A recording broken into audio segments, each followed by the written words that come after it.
आज भोर में प्रताप नगर 4 नंबर सेक्टर में तेजा जी के मंदिर में जो मूर्ति तोड़ने की दुर्भाग्यपूर्ण घटना हुई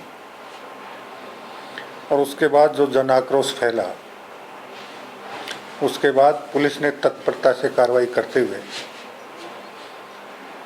दोषी व्यक्ति को गिरफ्तार कर लिया है। और गिरफ्तार करने के बाद माननीय मुख्यमंत्री जी से हम सब की चर्चा हुई है और चर्चा में ये तय हुआ है कि चूंकि नवरात्रा कल शुरू हो रहा है, जहाँ कहीं भी अच्छी मूर्ति मिलेगी हम अति शीघ्र मूर्ति की प्राण प्रतिष्ठा उस मंदिर में करवाएंगे और उस मंदिर के रेलिंग या चारदीवारी की आवश्यकता होगी उसका भी निर्माण सरकार, सामाजिक संगठन और हमारा समाज मिलकर करेगा। इसके साथ साथ भविष्य में इस प्रकार की घटना की पुनरावृत्ति नहीं हो, इसके लिए नियम कायदों में यथोचित संशोधन करते हुए कठोर कार्रवाई के प्रावधान करने का भी राज्य सरकार का दृढ़ मत है।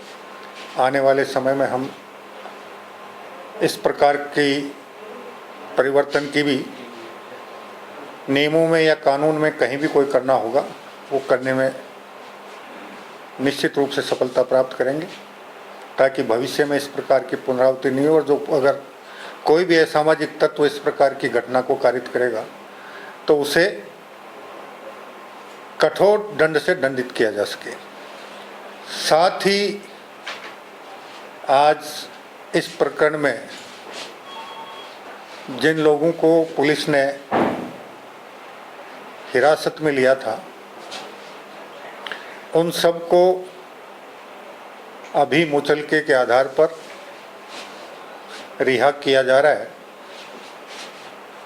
और आगे इन पढ़ने वाले विद्यार्थियों के खिलाफ किसी प्रकार की कोई कार्रवाई नहीं होगी। ये निर्णय भी सरकार के स्तर पर लिया गया है और उन्हें समझाया जाएगा कि भविष्य में इस प्रकार के किसी हिंसक गतिविधियों में वो भाग नहीं लें। साथ ही मेरा सभी प्रबुद्ध नागरिकों से एक निवेदन और रहेगा, सरकार की तरफ से भी और हमारी तरफ से भी, कि इस मामले को तूल नहीं देकर सामाजिक समरसता को एक अपराधी के कारण विखंडित नहीं करें और सामाजिक समरसता बनी रहे और मंदिर का अंदर एक भव्य सत्यवादी वीर तेजाजी महाराज की मूर्ति की पुनः विधि विधान से प्राण प्रतिष्ठा हम यथासंभव जितनी जल्दी हमें मूर्ति मिल जाएगी, क्योंकि सामान्यतः इस प्रकार की मूर्तियां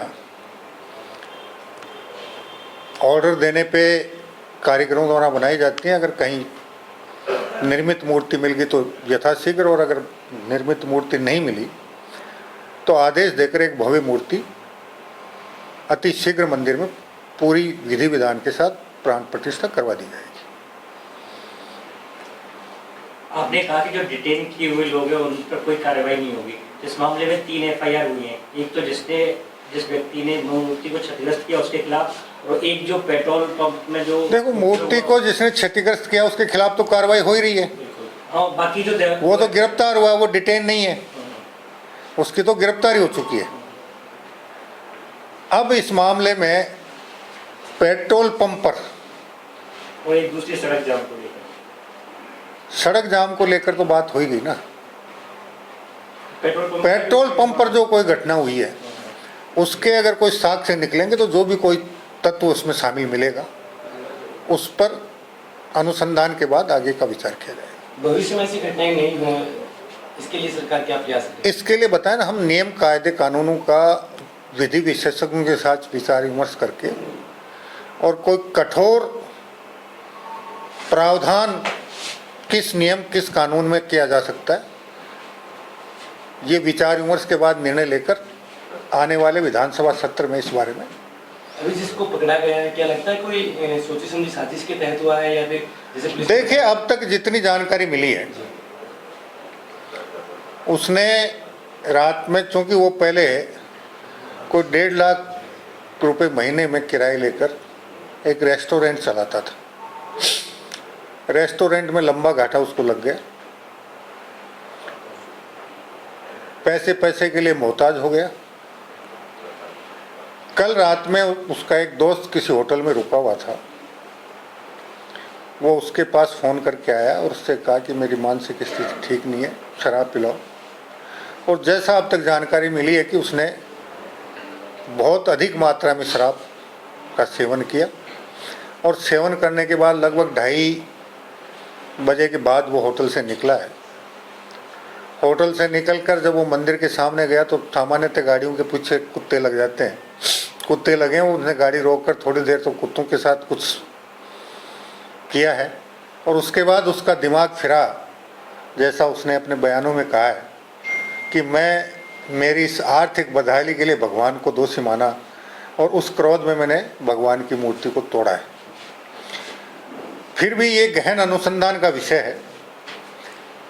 अगर यहीं तक बात है तो उसके मुताबिक, और अगर उसमें किसी प्रकार की साजिश की बुआएगी तो उसके मुताबिक अनुसंधान के बाद आगे की कार्रवाई सुनिश्चित की जाएगी। जिन लोगों को डिटेन किया गया था उनको रिहा किया जा रहा है?